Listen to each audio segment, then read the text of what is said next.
Welcome to Satsang. So beautiful to be together with you all.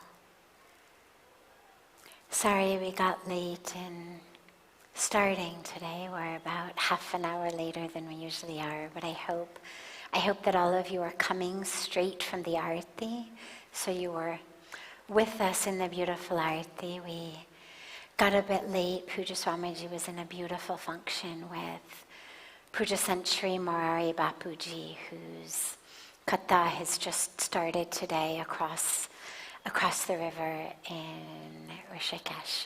But I hope that you were all with us there, so it's just an easy flow in. But for anyone who came not straight from the Arati, apologies for the delay in starting. And as always, we start with one of the questions that has come in advance from our family joining from all over the world through this gift of technology. And then we'll open it up to any questions that anyone here has.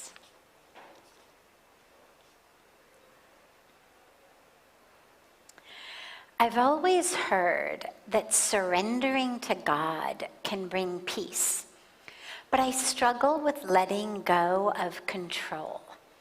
What does true surrender look like? And how can I trust that everything will be okay if I let go? It's a beautiful question, a very apt question in many ways. Here's the key point about surrender. We don't have control. If we actually had control over how things ended up, then you'd have an argument, a proper debate for whether it made sense to surrender or not. Then we could have okay, surrender over here, you give up control, but you get peace. Over here, you don't have peace, but you have control. Then it would be a proper argument. But we don't have control. All we have is an illusion of control. Not surrendering does not mean that you get to still control things. We don't have control anyway. All we have is an illusion of control. Whether you have surrendered or you have not surrendered, either way and every way, there's only one thing in the world you have control over: yourself.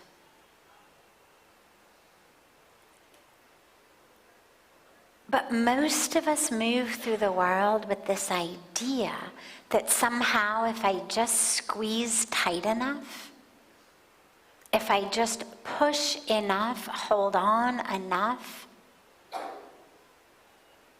I'm going to somehow be able to control how other people are, how they act, how they live, the choices they make. I'm going to be able to control whether it rains on my birthday or it doesn't. I'm going to be able to control what other people do. I'm going to be able to control what the universe does.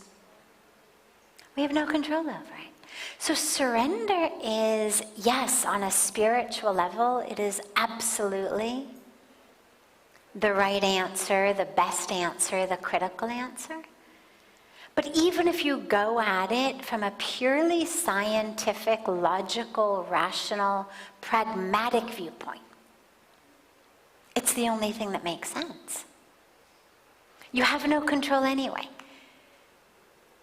Choice is not control or don't control. Choice is maintain an illusion of control that causes suffering, or step into an awareness of lack of control that causes peace. Those are the options. In surrender, we begin, it's not a weakness. Surrender is not, I give up, forget it, you win, white towel situation.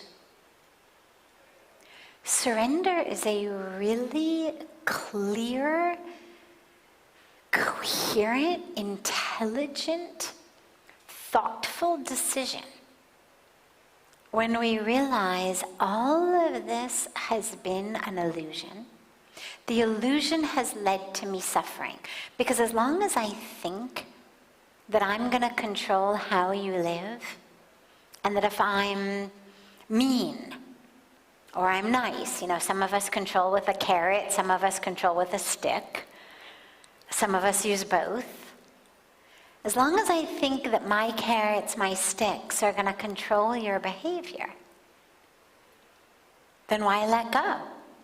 If I need you to act a certain way for me to be happy, and I think I can actually control it,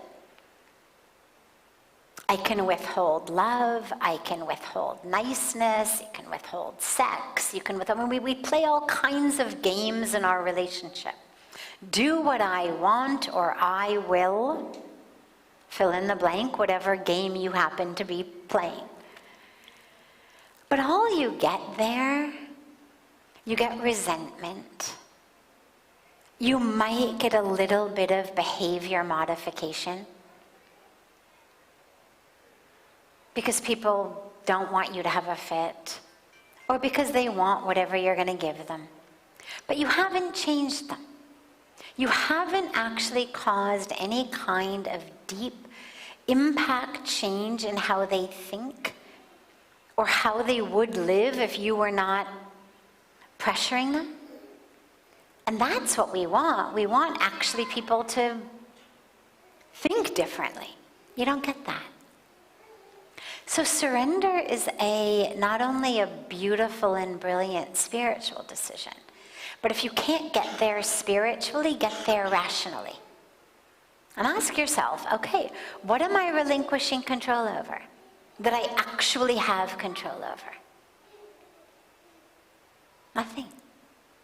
Because we have control over nothing other than yourself. And that's the thing spiritually that we hold on to. We surrender outcome. We don't surrender intention. And this is key and critical. We do not surrender intention, we surrender outcome. Core Bhagavad Gita, core spiritual principles. Intention comes from within us. The intention must be pure, compassionate, mindful, wise. If your intentions are not that, you practice more spiritual practice, you meditate more, you pray more, you read more. But the outcome of everything we do is an act of total surrender. You plant the seeds. The divine decides what's going to grow, what's not going to grow. That's the surrender. Surrender is not laziness, it's not complacency, it's not giving it up. We surrender that we just don't have control over.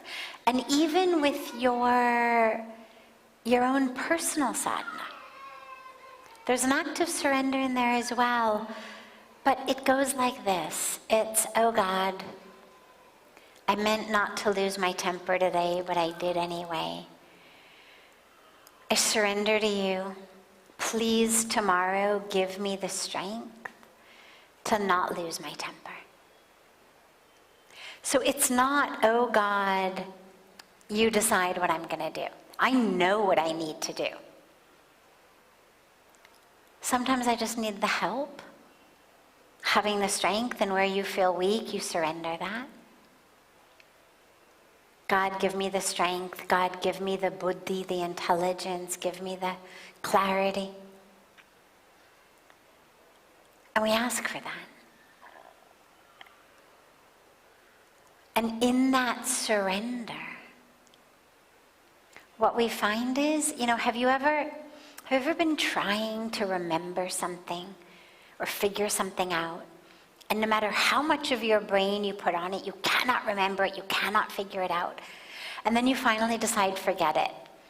And you go for a walk, or you take a shower, or you're lying down to go to sleep, and suddenly you remember it. Suddenly it comes into your mind. Right? This happens to all of us all the time. You're oh my God, what is that person's name? Oh my God, oh my God, oh my God. You cannot remember. They walk away, you forget it. You're washing dishes, their name pops in your mind. Why? Because you've let go of the death grip that your brain had of trying to figure out what their name was. Same thing happens in life. If I'm trying to death grip it into happening, it doesn't happen. It happens when I let go and surrender. As does love, as does everything that we want. You cannot force someone to love you. You cannot force someone to think a certain way. It's only in the relinquishing of control. As anyone who's ever had a successful relationship knows, whether you call it spiritual surrender or you realize it's just the most healthy relationship strategy. You can't force someone to feel about you a certain way. You relinquish. And in that relinquishing, it creates the space in which they, of their own accord, come to love you. So surrender, it's not always just from a spiritual perspective. It's actually the wisest decision in pretty much every circumstance. But you've got to realize that you don't have control to begin with. Because if you think that you're actually relinquishing control, then it's going to be hard to surrender. But realize, what do I have control over anyway? I mean, most of us are surrendered anyway. We're surrendered to our egos. We're surrendered to our bad habits. We're surrendered to our subconscious programmings. How many of us say things like, oh my God, yeah, my mind is just like that.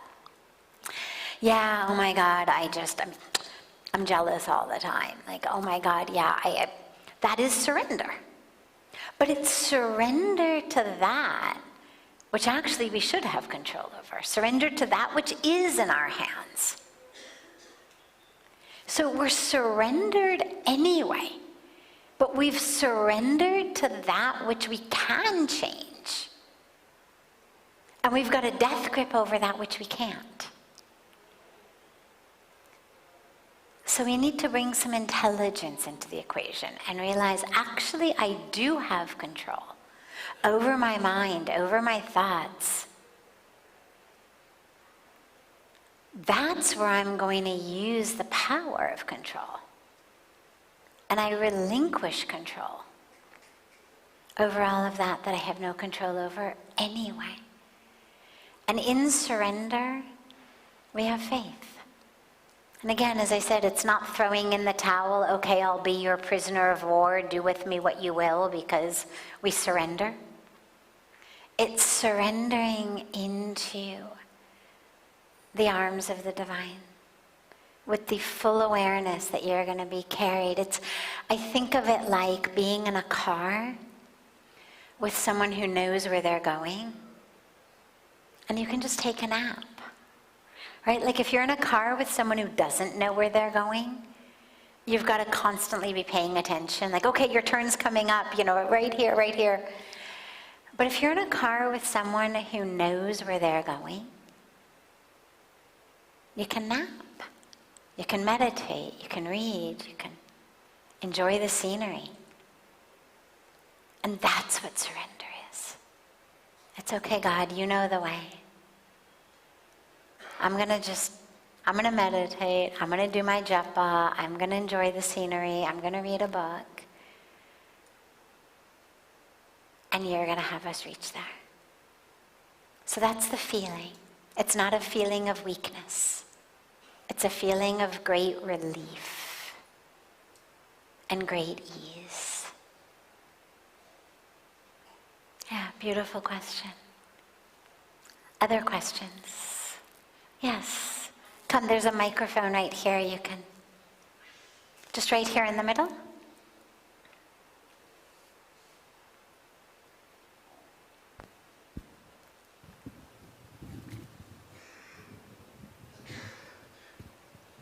Hari Om. Namaste. So I have a question. Can you speak a little closer into the mic? Yeah. Okay. Thanks. So I have a question relating to this only. When we are talking about that we keep control over things, and that Can you is- hear her in the back? Can you hear her? No. Vi ikke mic set kar dana ठीक से.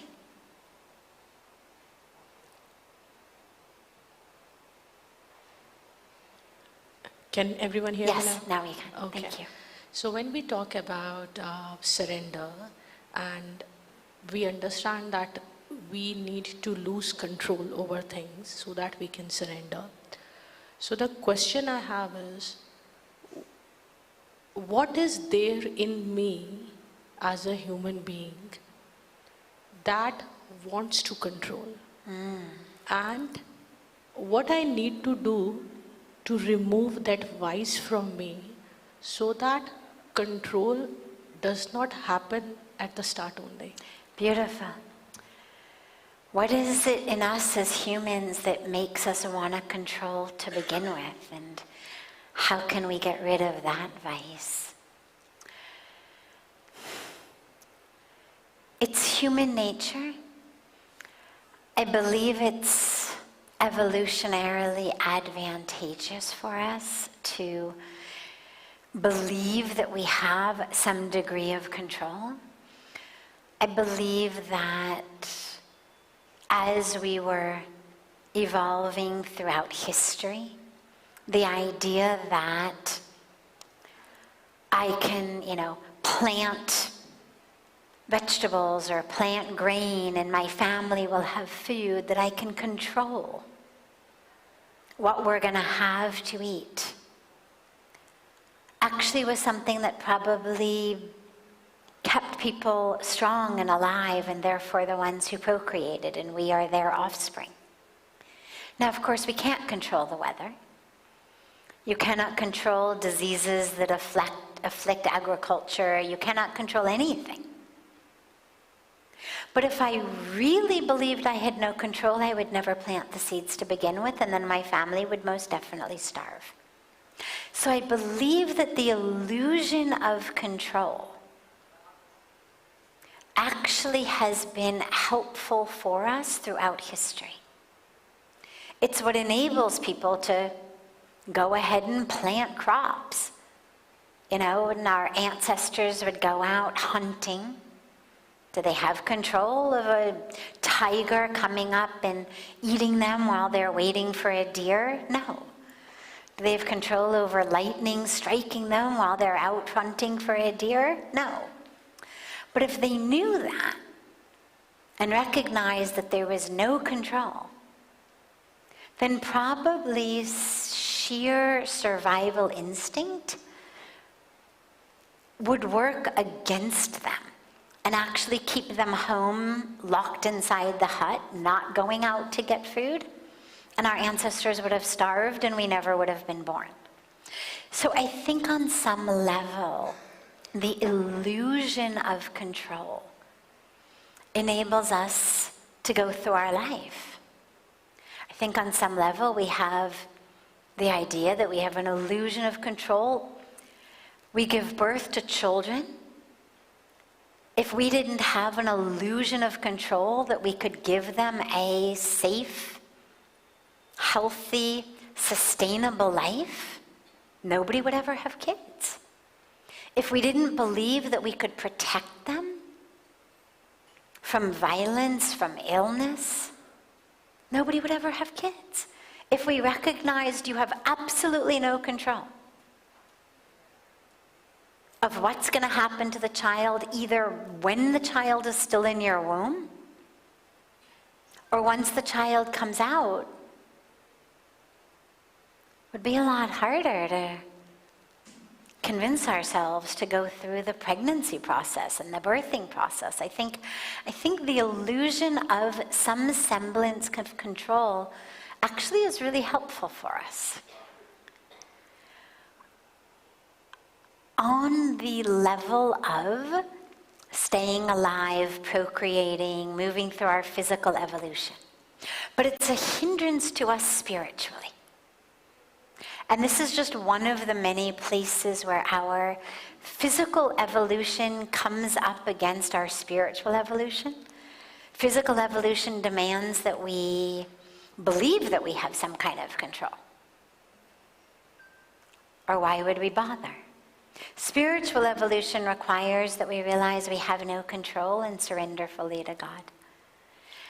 And I think this is where it's important to kind of allow yourself to live with both. You know, we talk about expectations, for example, and letting go of expectations is such a core and critical part of spiritual practice. But if I didn't expect that this ceiling wasn't going to fall on my head, if I didn't expect that the architect and the contractor and the builder who built this hall knew what they were doing, that the people who hired them to build the hall cared and knew what they were doing, it would be really hard to sit here comfortably and calmly and happily, right? If we didn't have an expectation that the people who built the Terry Dam knew what they were doing and that it wasn't going to break and suddenly Ganga would wash up and sweep us all away, it would be really hard to keep sitting here. So I think all of this expectation, this illusion of control, it helps us put one foot in front of the other in our human incarnations, to do our dharma, to do our duty, to work with passion, with compassion, with clarity and inspiration every day. Otherwise, recognizing that we have no control over anything, why bother? So for our human incarnation, for this karmic journey we're on, I think we have to hold on a little bit to the illusion of control. Because if we didn't believe that what we did made a difference, it would be really hard to do anything. And what we do does make a difference. We just don't have control over the difference it makes, or when it makes the difference. But on a spiritual level, it's critical to recognize that it's all in God's hands. And this is where, you know, as we move through our day, we have meditative practices in which we close our eyes and we recognize, Aham Brahmasmi. I am inseparable from the Supreme Reality. I am pure consciousness. I am divinity. I am soul. And we really experience that and recognize that to the deepest and fullest ability that we have as our meditation practices increase. And then we open our eyes and we move into the world. And as we do our duties, we put on sort of the costume of the role we play. And as part of that costume is the assumption that I have some control. An assumption that the stage we're performing on isn't going to collapse from beneath our feet. An assumption that as we say our lines, other people are going to say their lines. And it's going to unfold in the way that it should. And then at night we go back and we sit in our meditation and we remember, oh yeah, there's nothing but God. Oh yeah, nothing but God.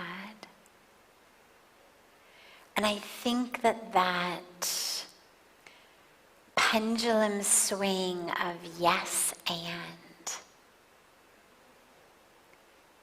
is the place that most of us are meant to live. It's certainly the place that I live in, and that feels the most right for me as a spiritual being in a human body, deeply committed to spiritual truth and realization and awakening and deepening truth. I'm deeply committed to this particular human incarnation that absolutely requires some illusion of control to get up and do what we do every day. Yeah. So it's not a vice. It's not a vice by any means, but it is something that leads to suffering, and that's where you balance it. And you remember, oh yeah, that suffering I had today was due to that illusion. Oh yeah. You know, it's like you voluntarily watch a horror movie and, you know, your heart beats really, really fast and your palms get sweaty, and when it becomes too much, you close your eyes and you remember, oh yeah, it's just a movie. Or maybe you plug up your ears and you close your eyes, or you walk out of the room. Or if you're watching it at home, you put the pause button and you take a moment and you remember, oh yeah, it's just a movie. And then you turn it back on because you're enjoying it. And there's an enjoyment to be had in any movie. And it's conscious. And then you come back and you realize, oh yeah, it's just a movie. And I think from where I've gotten to in my karmic and spiritual journey, I think that's the way we're supposed to do life. Yeah. Beautiful. Beautiful. Have a beautiful rest of your evenings, everyone. A beautiful morning and day to our family joining us online. And I look so forward to being together. Tomorrow we'll be back, by God's grace, to our normal starting time of somewhere between 6:45 and 7-ish tomorrow. But do make sure that you join us in the Arati every evening so that you just flow in here from there. And so